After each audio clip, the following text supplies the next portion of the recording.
meeting with you, and also thank you for accepting to shift the date from the 19th to today.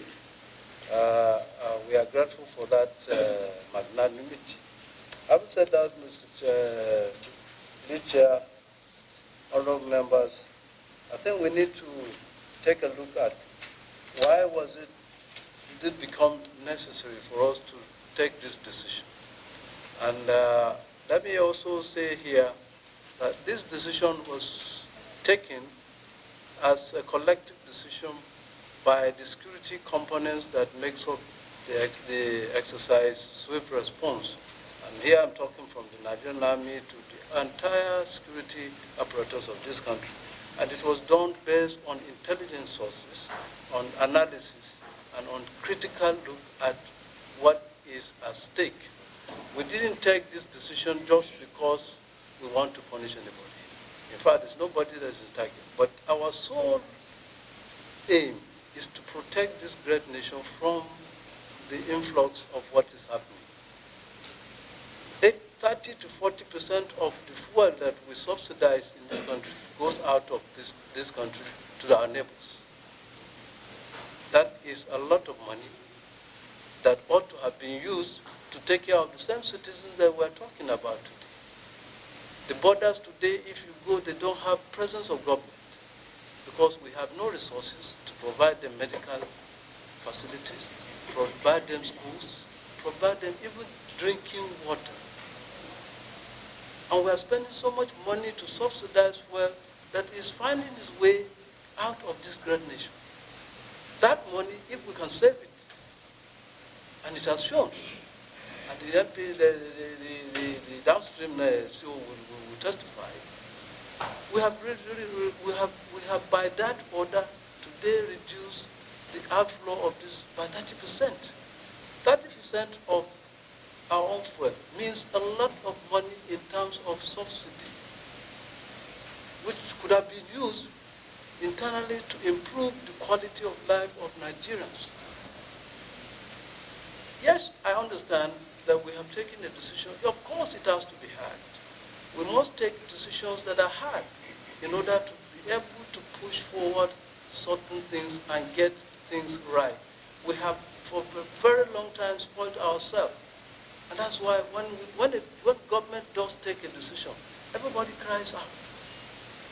But let's look at the tail end of that decision. What does it aim to achieve? That is what should be in our interest. So, Mr. Chairman, honorable members, this decision was taken after a critical review of the situation. We have been in the borders now for 3 months. 3 months. One thing that we have not been able to reduce to the barest minimum in terms of smuggling was fuel. And because these filling stations are stationed just on the margin of the border, and you may be surprised that we have more filling stations on this borderline than we have in cities. We have asked DPR to give us they said there are unapproved filling stations, there are approved filling stations. We said, okay, give us the list so that we can now isolate the approved filling stations from the unapproved filling stations. It took us, I think we had a committee set up since last year. We never got that list. And to add to the issue is that these guys at the border get supply of fuel more constantly than anybody in the city. And with their ledgers and everything, there's no way custom can stop them and say you should not go and discharge. But honorable members, if you visit some filling stations today, you find out that the first is in Nigeria, the back is facing the empty 33,000 liters this afternoon. In the night 3 a.m., those things have siphoned in jerrycans, and they are out. In Chikanda, when we went for a visit, we got a warehouse, a fence where there were about 16 for 4,000 jerrycans, empty jerrycans that carry 2,000 liters, 200 liters each. They are meant to smuggle this product out of this country. People have perfected their ways of smuggling this thing out of this country. And we are being held to our neck. We must take decisions. Decisions must be taken. It will hurt. There's no doubt about it. And I'm sorry, there's no way we can take certain decisions that will not hurt. From my background as a soldier, if you go to war, there are collateral damage. It's not everybody that you fear when you attack a place. It's not everybody that is an enemy. But there are people who will suffer innocently. But because of that, it does not mean you will leave that enemy to continue to be a problem to you. So you must take steps to get certain things right. And with due respect, this decision was taken to ensure that we contain our own consumption. Before the decision, I was told it was 10%. But after that, we are now looking at 30% reduction in our consumption. And 30% means less subsidy. And a lot of money is going to be saved out of that. And it is my own wish that that money that will be saved from that, if we can plow it back onto the border communities, to give them facilities, make the presence of government, let there be clinics, let there be the boreholes, let there be schools for their own children. It is going to be better than allowing them to have this trap money. They have spoiled our children at the border. Those of you who have constituencies at the border, please go and take a look. 90% of the children there don't go to school. What they do is they have not been indoctrinated into smuggling. Either they are moving rice today or they are moving fuel tomorrow. That's all they do. And there's a large population of young people. We must dissuade them from this profession. We must dissuade them from this criminality. We must get them to be good citizens of Nigeria by denying them the opportunity to get involved in those criminal activities.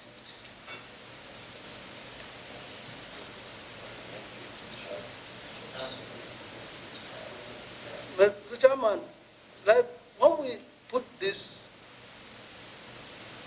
when we announced this measure, in one place alone, in Idioroko alone, we arrested 25 trucks. In one day, 25 trucks making their way out of this country. 25 trucks, and they are not the normal trucks of 33,000 liters. They are 60,000 liters.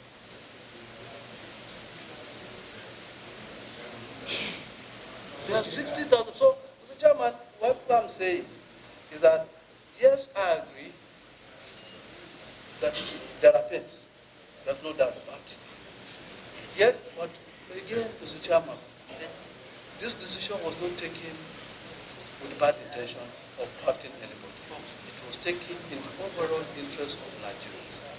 When we took this decision, Mr. Chairman, I'm sure some of you have seen this clip. If you have not, I will bring it to your notice. In Adamawa states, there are some filling stations that for the past 1 year, they have not received fuel supply. But with this order, they are now beginning to receive fuel at their own filling stations and is pumping and is selling. Which then means that most of this fuel that we are supposed to use is finding its way out of the country. Secondly, this is the season where we generally notice shortage in fuel supply because of the Christmas period, the movement of people. But up to today, there's no sector of this country that has announced shortage of this product. Which that means that what we have is enough for us to go around. So, and that is why we decided to take this decision. So, Mr. Chairman, the totality of what we are saying is that the problems are this. The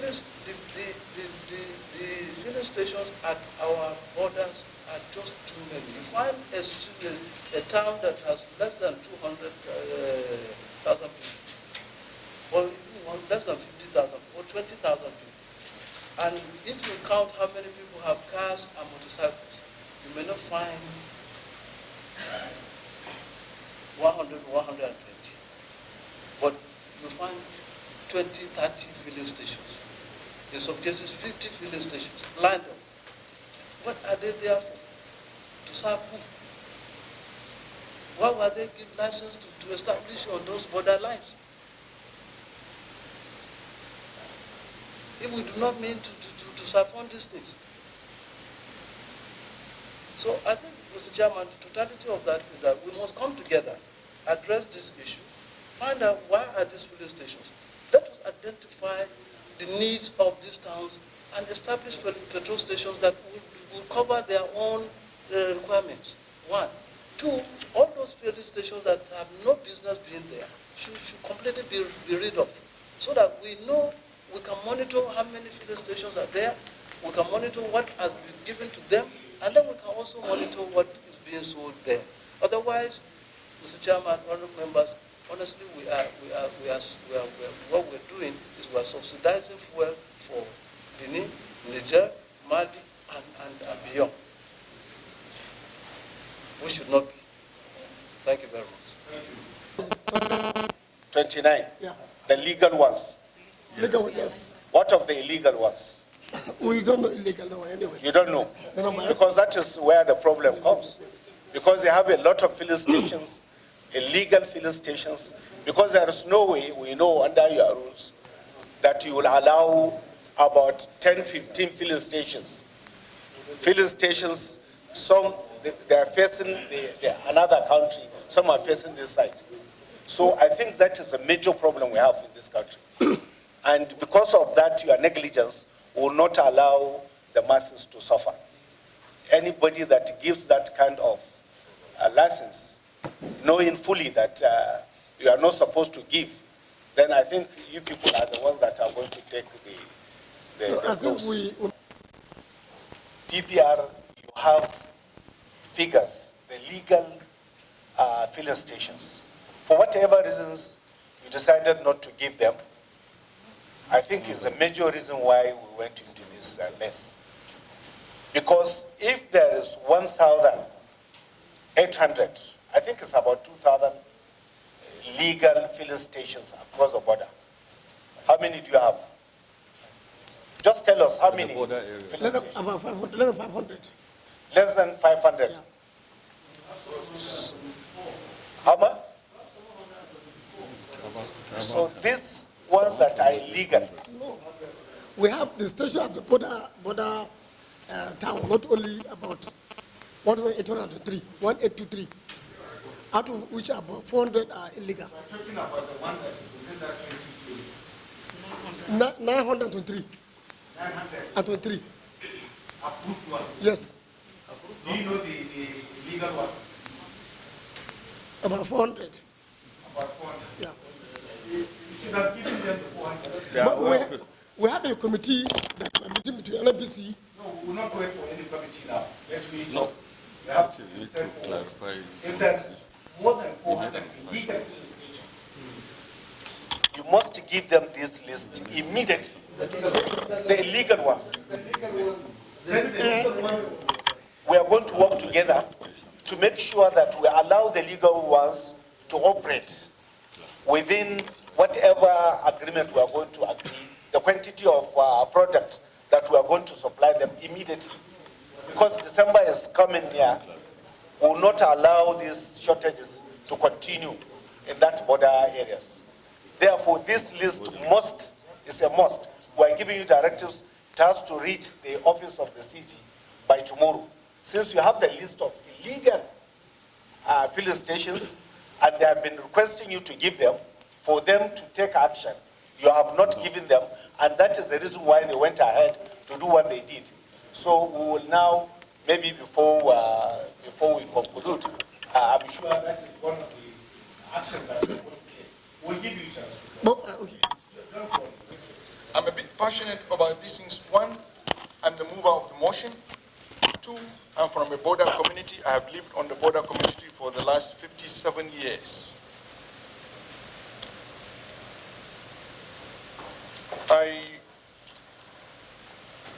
I'm a bit touched with that policy, or with that policy directives, because of so many issues. It was abrupt. In my view, there is a poor discretion in taking that decision. Yes, there's a security analysis. They sat down, but that does not mean they cannot make a mistake, because we're humans. It's a decision that will affect the lives of people, their livelihood. It is a decision that will affect the country. Because when you isolate these communities from inclusive governance, you make them vulnerable. And invariably, you make the national security vulnerable. That was not considered. What should have been taken note of? First, the borders were closed, so the issue of smuggling is out. The borders were closed. The borders were closed. That's why we had, when the borders were closed for 2 months, we had a report from the NNPC that the drop of our consumption of petrol, PMS, the isolated PMS, there is AGO, there is DPK, they are all petroleum products, that there was a drop of from 60 million liters per day, that's the national consumption, to about 45 to 50, to about 50 to 55. That was a drop for that. That was why the NNPC said there is a 10% drop. But we are now hearing from the CG that there is 30 to 40% drop of this consumption. That's what the CG said, if I can quote him right. But the DPR is here to corroborate that. My general concern, I know the CG is a nationalist. He was in the military. He laid this, he put his life for this country. And then he compared this policy to a war, but in every war there is a rules of engagement. That rules of engagement in this policy was not considered. I know the CG is passionate, he's humane, he's a public officer, but there is more to that. This issue, when you deprive people from economic opportunities, you push them to the wall. CG, NNPC, DPR, there are 105 local governments from 21 states with about 2,000 communities on Nigerian border, from Cross River down to Kamba, up to Badagry, Semi. 2,000 communities from 105 local governments from 21 states. This is on record from the Border Communities Development Agency, those that are in charge in developing those communities. I'm sure this decision was taken without recourse to even the knowledge that they have. You see, when you deprive them, and this is what is happening, when you deprive them from energy security, human security, economic security, as well as social opportunities, that will provide these are things that will provide real alternatives to illegal activities. Your officers are here. I challenge any one of them. I'm from Jibia, from border town. There's increase of illegal activities on those borders. Now, I can prove to you, sir. Give me one officer that you trust. We'll go there in Mufti, 2 a.m., 1 a.m. You see what is happening. I'm happy you did not absolve your officers from complacency in this. I know you are passionate, you are a nationalist. You want to stop the illegality that is happening, depleting our economy. Yes, I agree with you, sir. But then you look at the lives of these 22 million people on these border communities. 22 million people is a big chunk of consideration on any national policy. I know it's a very tough decision. Yes, you express it. You express your humanity. But then, look at the humanity. Your officials are here. They live on the border. They are part and parcel of the community. They have their children in our public schools. They have some of them intermarriage with us. the money with us. My question, sir, where is 20 kilometers to a border? From Katsina down to Jibia is 45 kilometers. On the road, that Trunk A road, that Trans-Hara road, you cannot be more than 20 kilometers, you reach the border line. But I don't know where is border. Why did I ask this question? We have some filling stations along Jibia. I will give example with Jibia because that's why I know best. Because my situation will affect others. There's a filling station that was given license by the DPR, and they categorically written on the license 22 kilometers to the border. They were denied this product. The chairman customs had to intervene the first day, about three weeks or so. He had to intervene and talk to our officers. The police, they should be circumspect in these issues. They released, they went and discharged. And that's where most people from Jibia come and take petrol. As I'm talking to you to date now, they cannot discharge petrol at that filling station 22 kilometers to the border. That's an abuse to our directives. And then find that out. The place is Dadara. There's a filling station there. It's 22 kilometers. It's written on the license. 3 weeks they were allowed to discharge. Now they cannot discharge. And then when people from Jibia move to come to Katsina to buy petrol, the border drill stop them. Some of them, they are drilled by the roadside, punished, abused, insulted, and they confiscate the petrol that they buy to go and power their generators. We have a big dam of 2,000 hectares, irrigation there. The federal government provided every facility for us to do the irrigation. They cannot do it. I wonder how a common man can have a car to come to Katsina 45 kilometers to buy petrol, to come to power his generator, since you said 20 kilometers. Even to come to the 22 kilometers, he'll be denied. Your men would stop. There are 25 checkpoints from Jibia to Katsina at 45 kilometers. 25.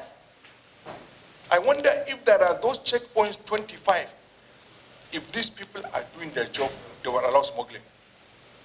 25 checkpoints. But I'm glad you do not exonerate your men. I'm glad about that, sir. My concern here is, sir, what is the definition of 20 kilometers to a border?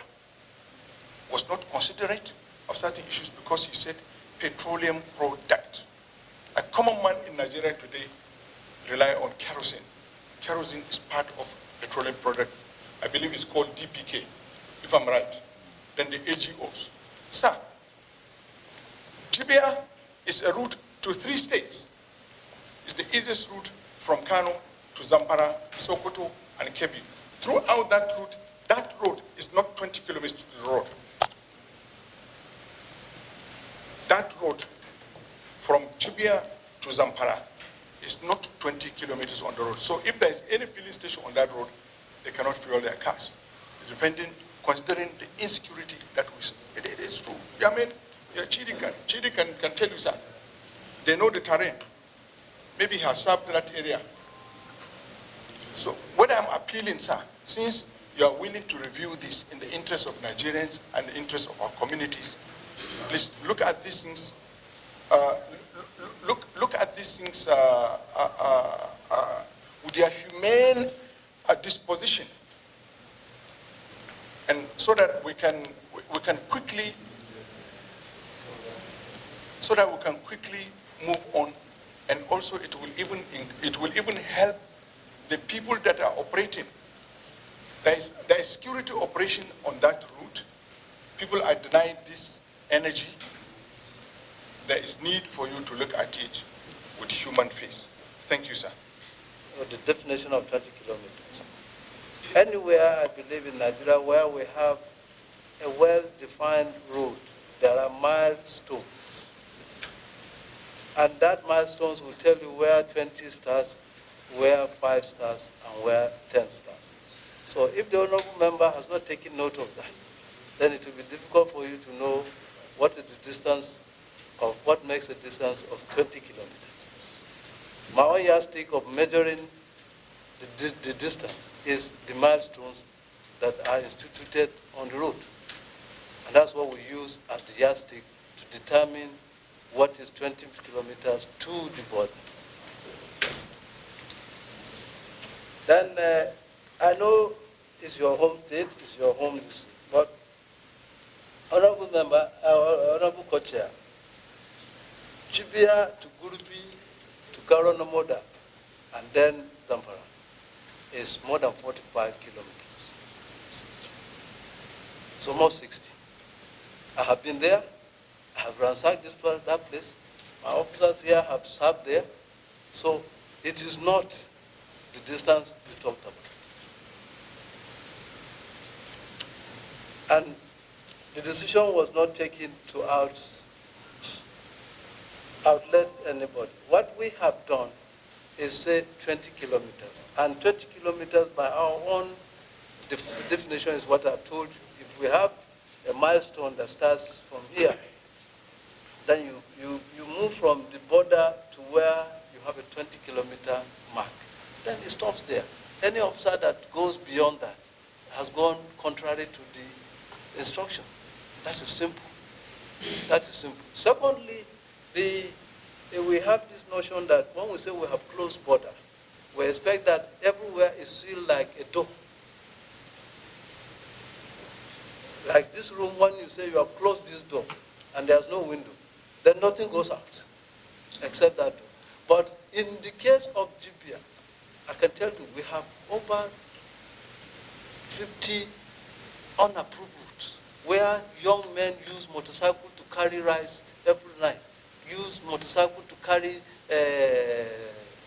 fuel every night, and they use donkeys, they use every means to move goods through those unapproved routes. And you will agree with me, honorable member, that when it's dry season, from Kwara to Megatari to Yobe, it's all open. All open. You can drive anywhere, anyhow. And we will not tell you that we'll be able to place man to man on every district. It's an open space, is arid. So what we're doing by saying we have closed the border is to say those approved routes which we are manning, we are there. Then we'll send patrols to ensure that these unapproved routes, as much as possible, we will cover them. As at today, I will give you the details of small seized items. If we are comfortable that we have closed border and there's nothing coming, why are we getting seized items? Empty drums alone of smuggled items. We had 16,000 of them. And these are used for smuggling fuel across the border. We have PMS, 13,209 jerrycans of PMS. AGO, we have 42,332 liters. Trucks of fuel, we have told you earlier that we apprehended 25 trucks in one day. And each of these trucks is not carrying 33,000 liters, it's carrying 60,000 liters. Mr. CG, So Mr. CG, excuse me, Yes. being the co-chair, I'll take the advantage of that, as in Parliament, it exists like that. Yes. When you say this, because you are an honest person, you are a very, very honest person, sir. I can attest to that. You have some of your men that are very honest, but the greater part of your men are not honest. We will tell you this. How did you get to know about this information? Because you are men that you have sent it, the honest ones brought this information to you. There is no route. CG, sir, I want you to attach me with one of your men. These 50 routes, in all these 50 routes, your men are there. Your men are there stationed. You will be shocked when you enter one place. When you close the border, still there is intermarriage between Kazana and Maradi. People go to marriage. They go to marriages. There is a place, I'm telling you, sir, it is not this policy. This policy will push these young people to these illegalities more. You need to sit down and look at it, sir.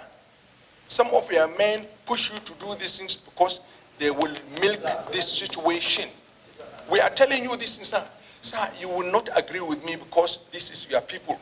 They are making more money now than they were making before. We live on these borders. I'm not castigating them, but that is the stark reality. We can be challenged. I can call someone now and put him on speakerphone and you will hear what is happening there. Sir, take intelligence and get these things done. We need to sort these things out. Your men are extorting our people because of this policy. They are not doing the job. I like this policy, but it is an open window for extortion of our people. I told you, sir, people go to Katsina, 45 kilometers to buy these products, but they will not be allowed to bring it home and use.